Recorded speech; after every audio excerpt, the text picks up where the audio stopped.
शरोराजबाद अस्पताल के उस अनर्थ की जो इंसाफ की अग्नि परीक्षा बन गया है, क्योंकि बाराबंकी में लापरवाही की ऐसी तस्वीर सामने आई जिसने स्वास्थ्य विभाग को कटघरे में खड़ा कर दिया है।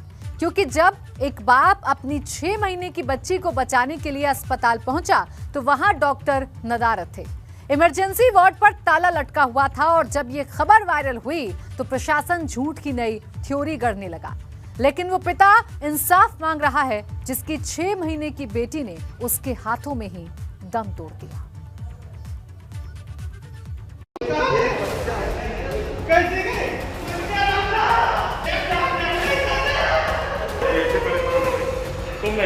कोई डॉक्टर नहीं हमारे बच्चे का। बाराबंकी में अस्पताल की लापरवाही, 6 महीने की मासूम ने जान गंवाई।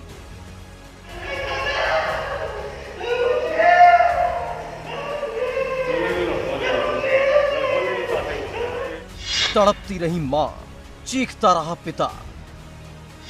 काश कहीं से आ जाती डॉक्टर। हमारे बच्चे का, हमारे बच्चे का है, डॉक्टर। एक डॉक्टर भर रहते, कोई ऑक्सीजन लगा दे तो बच जाते। गमों के सैलाब से निकली एक पिता की ये चीख पत्थरों को चटका सकती है, बड़े से बड़े हैवान को इंसान बना सकती है। कोई ऑक्सीजन लगा दे तो बच जाते।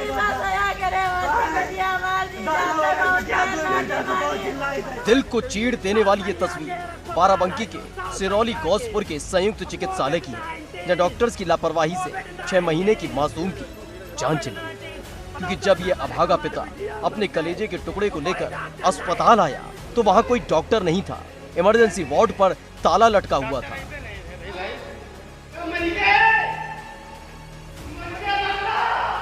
जब घंटों तक चीखने के बाद कोई डॉक्टर नहीं आया तो पिता खुद बेटी को मुंह से ऑक्सीजन देने लगा।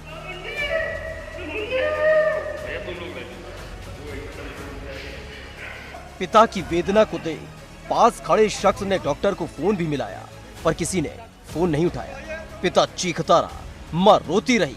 बेटी ने देखते ही देखते दम तोड़ दिया। 3 घंटा ले चिल्लावा किन और तखत से गिरी है सरकार।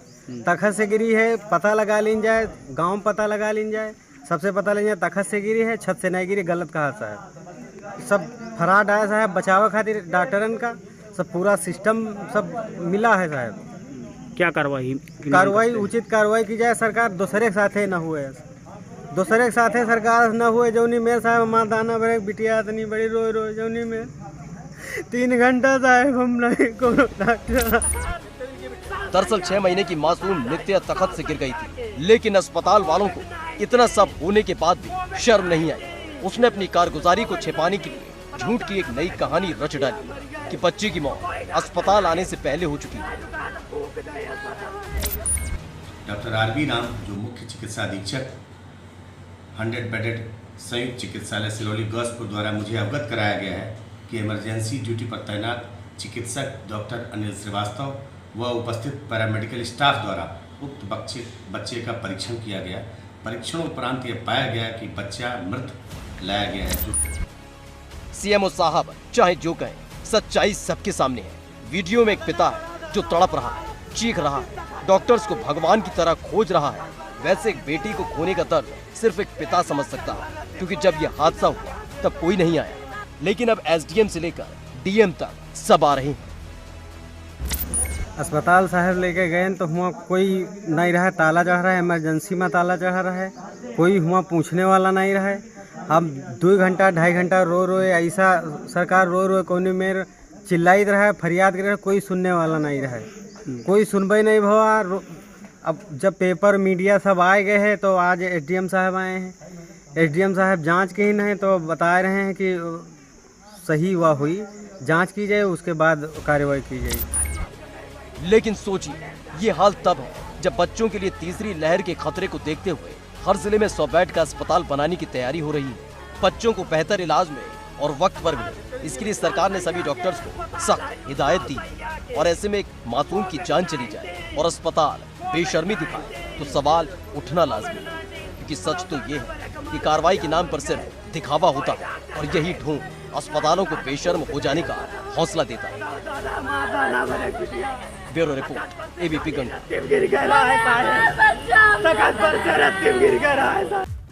आपने एक अस्पताल की तस्वीर देखी जहां लापरवाही की सारी इंतहा पार कर दी। अब तबेला छाप अस्पताल की तस्वीर देखिए जहां इंसान नहीं जानवर घूमते हैं, जहां लाखों के ऑक्सीजन और सिलेंडर धूल फांक रहे हैं। ये उन्नाव के पडरी गांव की तस्वीर है जहां सालों से कोई डॉक्टर नहीं आया तो जानवरों ने अस्पताल को तबेला बना डाला।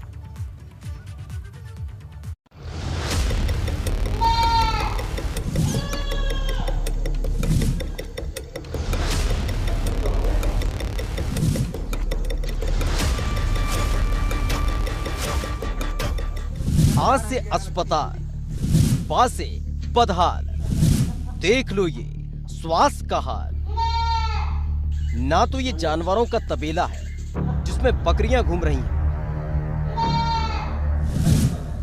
और ना ये कुत्तों का बसेरा है जहां कुत्ते आराम फरमा रहे हैं, और ना ही ये खाद का कोई संग्रहालय है जहां गोबर पड़ा है जिसे खाद बनाने के लिए इस्तेमाल किया जाएगा, और ना ये कोई वैनिटरी है जहां जानवरों का इलाज किया जाता है। असल में ये प्रशासन का वो गोबर है जिसने जीते जागते अस्पताल को वेंटिलेटर पिला दिया। ये उन्नाव मुख्यालय से तकरीबन 30 किलोमीटर दूर पडरी गांव में बना प्राथमिक स्वास्थ्य केंद्र है, जहां प्रभारी चिकित्सा अधिकारी के कमरे में कुत्ते आराम फरमाते हैं, बकरियां अपना राग सुनाती हैं। इस अस्पताल के बारे में सुनेंगे तो सन्न रह जाएंगे, क्योंकि इस अस्पताल में बेड भी है, ऑक्सीजन सिलेंडर भी है, लेकिन सब कबाड़ में पड़ा है। इस अस्पताल में तैनात डॉक्टर्स ने सच में खुद को भगवान समझ लिया है जो कभी दर्शन देने नहीं आते। और अब ये अस्पताल जानवरों के लिए उनका नया घर बन चुका है, जहाँ बकरियों की आवाज सुनाई देती है, कुत्ते बेड पर आराम फरमाते हैं, गाय बरामदे में गोबर करती है। यहाँ इलाज को छोड़कर सब कुछ होता है। गांव के लोग बताते हैं कि पिछले 15 साल से यहाँ कोई डॉक्टर नहीं देखा। पहले कभी कंपाउंडर वीके सिंह आते थे, लेकिन अब कोई नहीं आता। करीब 3 बीघे में बना यह अस्पताल अपनी दुर्दशा पर आंसू बहा रहा है। अस्पताल में लगे बोर्ड से पता चलता है कि पिछले साल फरवरी में जरूर कोई कैंप लगा था, या फिर बोर्ड लगाकर सिर्फ मुंह दिखाई हुई थी।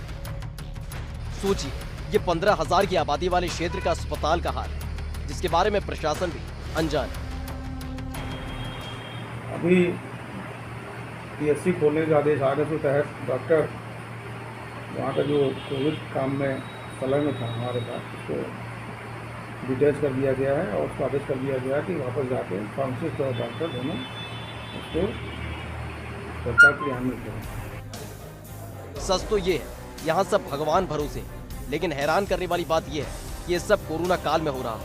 एक अस्पताल की कीमत अगर हम अब भी नहीं समझेंगे तो कब समझेंगे? क्योंकि नए नए अस्पताल बनाने से बेहतर है जो है उन्हें दुरुस्त किया जाए, ताकि गांव के लोगों को इलाज के लिए शहर में जाकर दर दर भटकना न पड़े। Bureau report, ABP Ganga. तबेला छाप अस्पताल के बाद अब बात उस भूल की भी करेंगे जो मरीजों के लिए शूल बन गई। यूपी सरकार ने पिछले साल अस्पतालों को बेहतर इंतजाम के लिए करोड़ों का फंड दिया था ताकि मरीजों को बेहतर इलाज मिल सके और कोरोना जैसी आपदा से पूरी तैयारी के साथ लड़ा जा सके। लेकिन कानपुर के हैलेट अस्पताल ने उस फंड को इस्तेमाल ही नहीं किया। सुविधाओं के अभाव में मरीज दम तोड़ते रहे और अस्पताल 14 करोड़ के फंड को दबाकर बैठा रहा।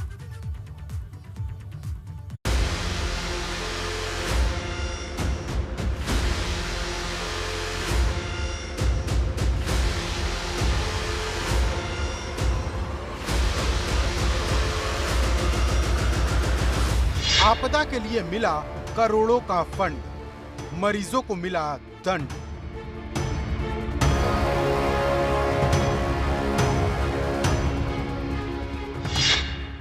अस्पताल की भूल लोगों के लिए बन गई शूल।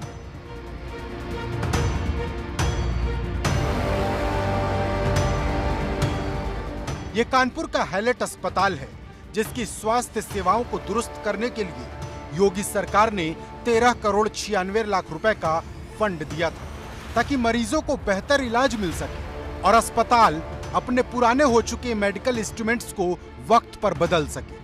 लेकिन अस्पताल प्रशासन की लापरवाही देखिए, वो 14 करोड़ के फंड का इस्तेमाल करना ही भूल गया।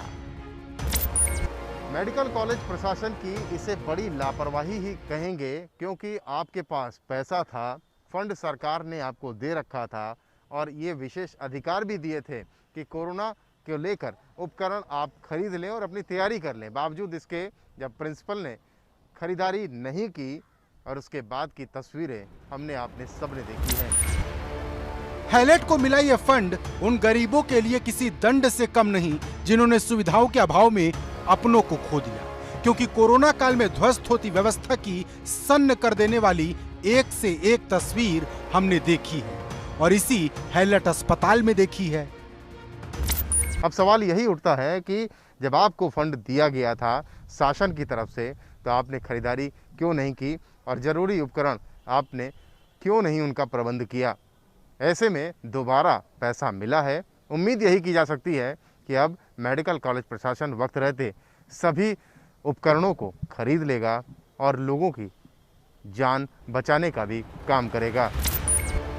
हैलेट अस्पताल की इस लापरवाही का ये मामला तब सामने आया जब पिछले वित्तीय वर्ष में सरकारी फंड का इस्तेमाल न करने पर शासन ने अस्पताल को एक चेतावनी पत्र जारी किया था, जिसके बाद अस्पताल प्रशासन ने दोबारा इस फंड का इस्तेमाल करने की मंजूरी मांगी है और कुछ सवाल जवाब के बाद सरकार ने हरी झंडी दे दी है। पिछला कोविड केयर फंड था जिसमें हमको इंस्ट्रूमेंट के लिए पैसा दिया गया था। वो इंस्ट्रूमेंट की प्रक्रिया पूरी हो गई थी, लेकिन चूँकि फरवरी डेडलाइन थी उसकी, तो वो हम लोग यूज नहीं कर पाए थे या शासन से जो कुछ टेक्निकल प्रॉब्लम आई उसकी वजह से यूज नहीं हो पाया, तो उसकी अनुमति आ गई है। सशर्त आई है कि उसमें जो आपने इक्विपमेंट डाले थे वही इक्विपमेंट इन पैसे से लेंगे। हमारी प्रक्रिया चल रही है और हमने फाइल को शासन भेज दिया है। अगर हैलेट अस्पताल प्रशासन ने वक्त पर इस फंड का इस्तेमाल किया होता तो कानपुर में हालात इतने खराब ना हुए होते।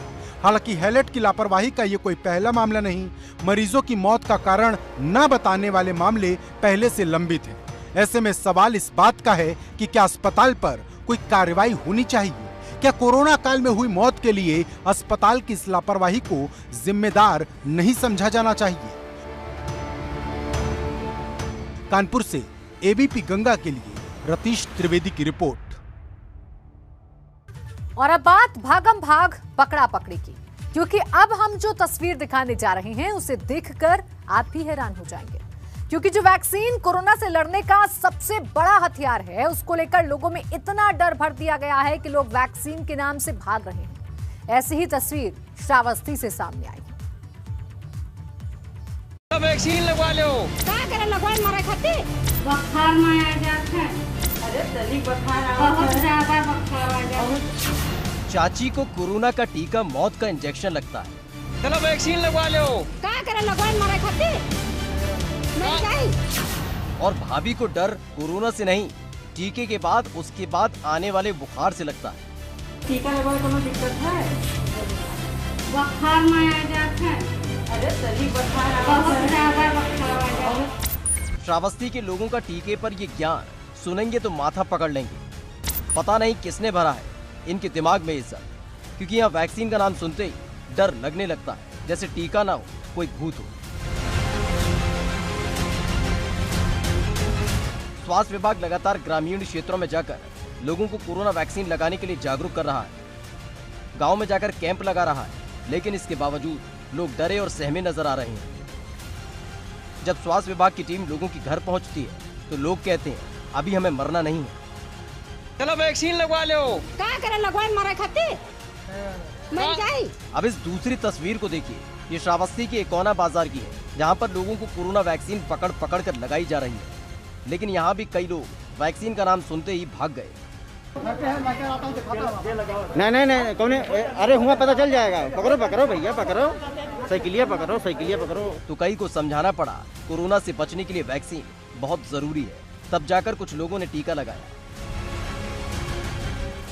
इससे पहले भी श्रावस्ती से वैक्सीन को लेकर डर की कई तस्वीरें सामने आई हैं। बाराबंकी में तो लोग टीके के डर से नदी में कूद गए थे। ये हमारे कोरोना से लड़ने की शक्ति देने की वैक्सीन है। और जो लोग अफवाहों में हैं, अगर मेरे संज्ञान में आ गया कि ये लोग गलत समाज में संदेश दे रहे हैं तो उनके खिलाफ कार्रवाई भी सुनिश्चित करूंगा। मैंने थानाध्यक्षों को बता भी दिया है। ये सच है, जो कार्ड धारक हमारे, अगर उनके परिवार में 45 सेवक हैं, जब तक वो कोविड का प्रमाण पत्र नहीं देंगे तब तक उनको राशन के लिए मैं कोटारों का रोक दिया है। जब दिखाएंगे उनको राशन मिल जाएगा। लेकिन सबसे बड़ा सवाल ये है कि ग्रामीण क्षेत्रों में वैक्सीन के नाम पर अफवाह फैलाने वाला कौन है? आखिर इन लोगों के बीच ये मौत का डर किसने पैदा किया? क्योंकि लोगों को जागरूक करना है तो सबसे पहले ऐसे लोगों का पता लगाना होगा जो टीके को लेकर अफवाह फैला रहे हैं। Bureau report, ABP Ganga. Corona से तो वैसे पूरा देश लड़ रहा है, लेकिन यूपी सरकार जिस तरीके से इस युद्ध को लड़ रही है वो बाकी के राज्यों के लिए मिसाल है। यूपी में अब तक कोरोना के 5 करोड़ से ज्यादा टेस्ट किए जा चुके हैं, जो अपने आप में रिकॉर्ड है। इसके अलावा हर रोज कोरोना टेस्टिंग में तेजी आ रही है। तीसरी लहर को देखते हुए यूपी में टेस्टिंग, ट्रैकिंग और ट्रीटमेंट पर जो जोर दिया जा रहा है वो भविष्य के लिए एक बेहतर प्लानिंग है।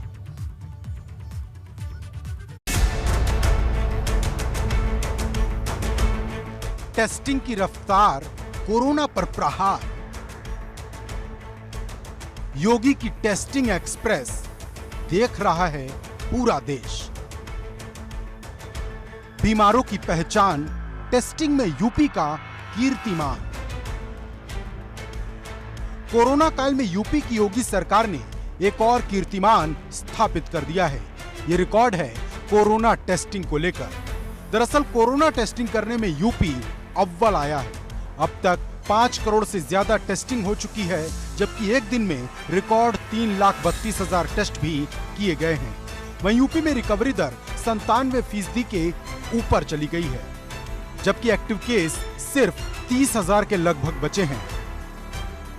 कोरोना से जंग लड़ रहे उत्तर प्रदेश की तस्वीर तेजी से सुधरी है।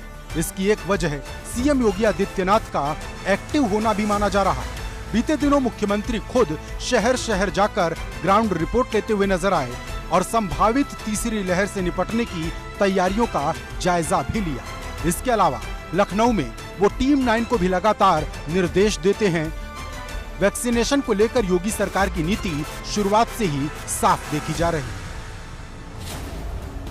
नतीजा यह है कि अब तक यूपी में 1 करोड़ 86 लाख से ज्यादा लोगों को वैक्सीन लग चुकी है। इनमें से 1.5 करोड़ से ज्यादा लोगों को पहली डोज दी गई, जबकि 35 लाख से ज्यादा लोगों को दोनों डोज लगा दी गई। वहीं 18+ वाले 21 लाख से ज्यादा लोग वैक्सीन ले चुके हैं और 18+ वाले 20,000 लोगों को ही अभी दूसरी डोज लगी है।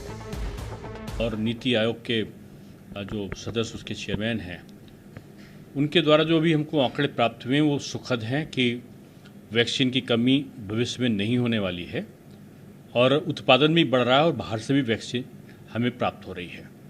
तो उत्तर प्रदेश के संदर्भ में हम एक महाअभियान की तरफ आगे बढ़े हैं। 1 करोड़ का लक्ष्य हमने केवल जून में रखा है और हमारी प्राथमिकता है कि जो संबंधित लोग हैं, जो सीधे फ्रंट पर रहते हैं, जिनमें संक्रमण की संभावना ज़्यादा होती है काम करने से, उनका वैक्सीनेशन हम प्राथमिकता के आधार पर करेंगे।